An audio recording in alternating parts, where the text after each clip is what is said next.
राजधानी दिल्ली में बीती शाम एक झकझोर कर देने वाली घटना सामने आई है। आपको बता दें कि ओल्ड राजेंद्र नगर में चल रहे एक नामी कोचिंग सेंटर की लाइब्रेरी के बेसमेंट में पानी भर गया, जिसमें प्रशासनिक सेवा की तैयारी कर रहे 3 होनहार छात्रों की दर्दनाक मौत हो गई। सिस्टम की लापरवाही पूरी तरीके से उजागर हो गई है। समय रहते नालों की सफाई की गई होती तो ये घटना नहीं होती। इसी पर देखिए हमारी ये खास रिपोर्ट।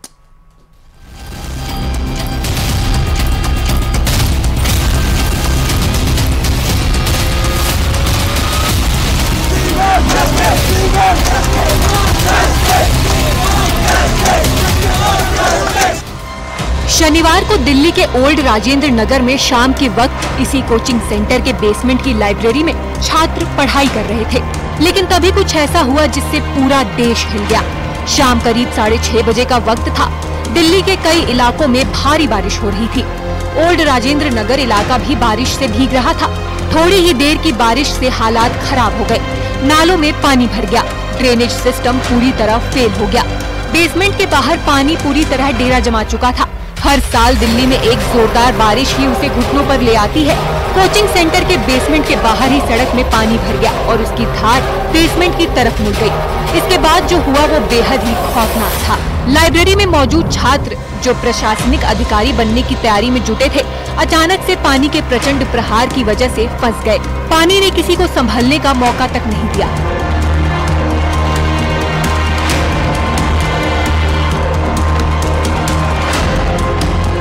हादसे के बाद बेहद ही दहशत में भर देने वाले वीडियो सामने आ रहे हैं। ये उसी बेसमेंट का वीडियो है। मंजर कितना भयानक है आसानी से अंदाजा लगाया जा सकता है।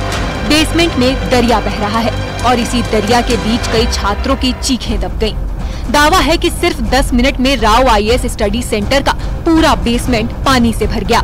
शाम 6:40 पर पुलिस और NDMA को फोन किया गया।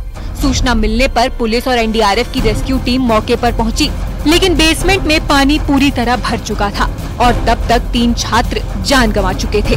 बाद में उनके शव बरामद किए गए। हादसे में जिन 3 छात्रों की मौत हुई है उसमें केरल के रहने वाले 28 साल के नवीन डाल्विन, यूपी के अंबेडकर नगर की 25 साल की श्रेया यादव और 25 साल की ही तान्या सोनी है। हादसे की सूचना जैसे ही उनके परिजनों को मिली, कोहराम मच गया। परिजन कोचिंग संस्थान और प्रशासन की भारी लापरवाही पर सवाल खड़े कर रहे हैं। प्रशासन की तरफ से आपको कोई कॉल नहीं गई या ना परिवार को गई कि इस तरीके का हादसा हुआ? न्यूज चैनल पे देखने के बाद खुद आप आए? हाँ बिल्कुल बिल्कुल, कोई अधिक जानकारी मुझे नहीं दी गई, ना परिवार वालों को दी गई, किसी को नहीं दी गई। आप किसकी लापरवाही मानते हैं इस पे? नहीं, पहले तो कोचिंग सेंटर वाले, हम एडमिशन बच्चे का कराएं कोचिंग सेंटर में तो पहले जिम्मेदारी तो कोचिंग सेंटर की बनती थी कि वो हमसे बात करता। हाँ। ठीक है। हाँ। जब मैंने कोचिंग सेंटर वाले को फोन किया और उससे पूछा कि इस घटना में जो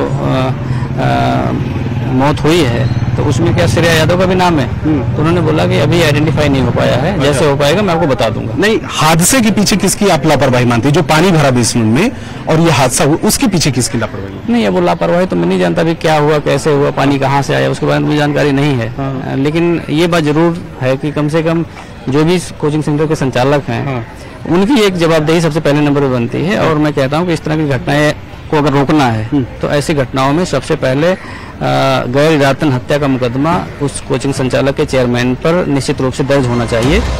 ये भी कहा जा रहा है कि हादसे के वक्त बेसमेंट में पानी भरने से बिजली की सप्लाई बंद हो गई, जिससे बायोमेट्रिक मशीन ने काम करना बंद कर दिया। इसकी वजह से छात्र बाहर ही नहीं निकल पाए और धीरे धीरे सिंगल एंट्री वाले 12 फीट वाले बेसमेंट में पानी दाखिल होता गया। बेसमेंट के अंदर हालत ये थी कि टेबल कुर्सियां तैर रही थी। 14 छात्रों का रेस्क्यू किया गया।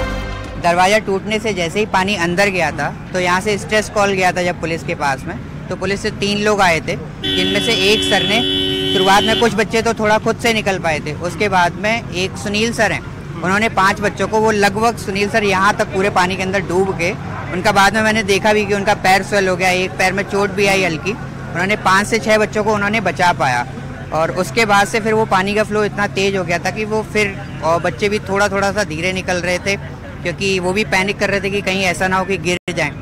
उसके बाद में फिर उनके कंट्रोल से बाहर हो गया, तो फिर तब उसके बाद में बाकी सारे ब्लॉक हो गए।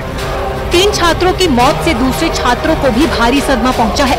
छात्र सड़कों पर उतर आए। दिल्ली सरकार, MCD और कोचिंग इंस्टीट्यूट के खिलाफ जबरदस्त आक्रोश दिख रहा है।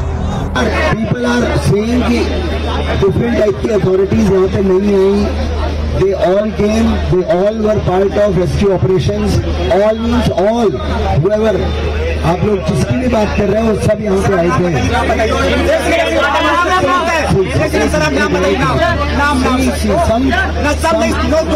MCD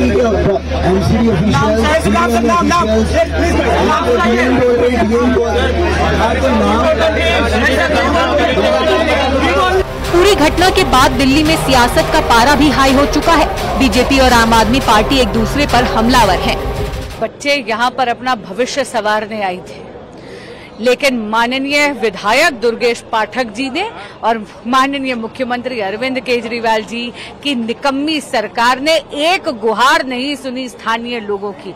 बार बार पिछले एक सप्ताह से माननीय विधायक दुर्गेश पाठक जी को बोला जा रहा था कि नाले की डिसिल्टिंग करवा दीजिए, नाले की सफाई करवा दीजिए। आपके पीछे आप ही देख लीजिए, अभी भी 2.5 फुट पानी सड़क पर है। यही पूरा का पूरा पानी जाकर बेसमेंट में फिल हो गया है। आप जानते हैं डाइवर्स की जरूरत पड़ी है, तो आप खुद समझ सकते हैं कि कितनी गंभीर हालत है वहां पर। कह रहे पूरा का पूरा फर्नीचर तैर रहा है, ऊपर तक बेसमेंट जलमग्न है और बच्चों की डेथ हुई है इलेक्ट्रोक्यूशन के कारण। राजनीति करने के लिए कोई कुछ भी कर सकता है, किसी को हम कुछ नहीं कह सकते। बीजेपी को भी बताना चाहिए, भाई 15 साल से उनका काउंसलर था, ड्रेनेज क्यों नहीं बना? एक साल में तो सारे ड्रेनेज नहीं बन सकते दिल्ली के, लेकिन फिर भी राजनीति करने की कोई जरूरत नहीं है। मेन चीज है कि सबसे इम्पोर्टेंट है राजनीति ना हो। अभी जो सबसे महत्वपूर्ण है कि जो भी है उसके बच्चे जल्दी से सेफ। सांसद स्वाति मालीवाल ने भी प्रशासन पर सवाल उठाए हैं। स्वाति का कहना है कि समय रहते नालों की सफाई हो जाती तो ऐसा हादसा सामने नहीं आता। हर एक परिवार को 1 करोड़ की कॉम्पनसेशन देनी चाहिए, जरूरी देनी चाहिए। तीसरी बात, ये जो दिल्ली सरकार के मंत्री हैं और एमसीडी के लोग हैं, ये हम देखते हैं आए दिन हर दिन एसी में बैठ के प्रेस कॉन्फ्रेंस करते हैं कि सब कुछ बहुत अच्छा है। दिल्ली सरकार में मंत्री आतिशी ने जानकारी दी है कि घटना के मजिस्ट्रेट जांच के आदेश दिए गए हैं। वहीं दिल्ली पुलिस ने इस मामले में कोचिंग सेंटर के मालिक और कोऑर्डिनेटर को गिरफ्तार कर लिया है। पुलिस की तरफ से इस मामले की जांच की जा रही है। संबंधित धाराओं में मामला दर्ज किया गया है। इंग्लिश मीडियम से यूपीएससी परीक्षा की तैयारी करने वाले लगभग 2 लाख से ज्यादा छात्र ओल्ड राजेंद्र नगर, पटेल नगर और करोल बाग इलाके में रहते हैं। एक और चौंकाने वाली जानकारी सामने आई है कि कोचिंग सेंटर की अधिकतर लाइब्रेरी बेसमेंट में ही चल रही है। एक हादसा होने के बाद सिस्टम की कलई खोलती दिख रही है। यहाँ पे मतलब 100 के आसपास लगा लो आप कोचिंग सेंटर है, छोटे मोटे मिला के, बड़े छोटे सारे मिला के। और लाइब्रेरीज कितनी चलती है यहाँ पर? लाइब्रेरीज तो उससे ज्यादा है, प्राइवेट लाइब्रेरीज है, हर बिल्डिंग के नीचे एक लाइब्रेरी है, तो लाइब्रेरी भी 100+ है और सारी लाइब्रेरीज बेसमेंट में ही है। सारी लाइब्रेरी 95%, हर एक गली में मतलब 95% लाइब्रेरी बेसमेंट में ही है। और चार्जेस कितना लेते हैं? चार्जेस सर 2500 से स्टार्टिंग है लाइब्रेरी का रेट, और एक गली में ना कम से कम ना 5-6 लाइब्रेरी हर एक गली में है। अब 2500, 3000, 3500 तक का चार्जेस है लाइब्रेरी के। हाल ही में नॉर्थ कैंपस इलाके में बारिश के बाद करंट लगने से एक छात्र की मौत हो गई थी। अब इस दिल दहलाने वाली घटना से छात्र दहशत में है।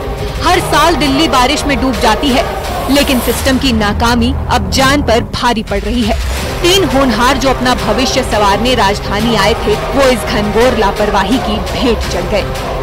Bureau report, news 18।